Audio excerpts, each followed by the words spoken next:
ਨਾ ਕਿਸੇ ਉਸਤਾਦ ਦਾ ਏ ਹੱਥ ਉਸ ਤੇ ਬਸ ਲੇਖਾਂ ਵਿੱਚ ਲਿਖੀ ਅੱਤ ਉਸ ਦੇ ਉਹਦੇ ਬੋਲਾਂ ਦਾ ਖੜਾਕਾ ਹੱਥੇ ਯਾਰਾਂ ਵਾਂਗੂ ਨੀ ਮੁੰਡਾ ਪਾਵਰ ਚ ਰਹਿੰਦਾ ਸਰਕਾਰਾਂ ਵਾਂਗੂ ਨੀ ਮੁੰਡਾ ਪਾਵਰ ਚ ਰਹਿੰਦਾ ਸਰਕਾਰਾਂ ਵਾਂਗੂ ਨੀ ਮੁੰਡਾ ਪਾਵਰ ਚ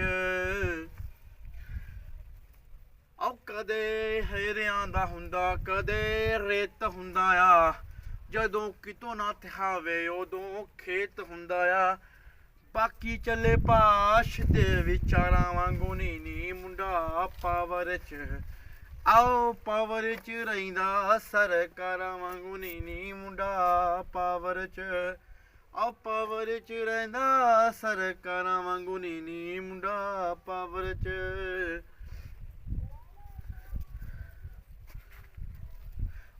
ਗੱਲਬਾਤ ਦੁਨੀਆ ਤੋਂ ਅਤੇ ਉਸ ਦੀ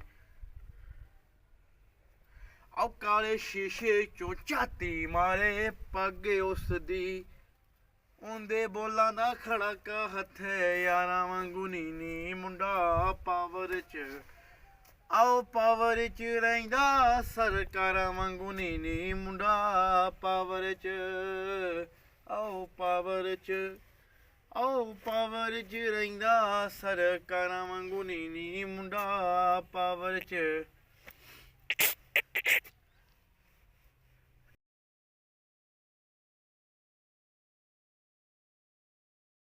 ਮੁੱਕਿਆ ਨਹੀਂ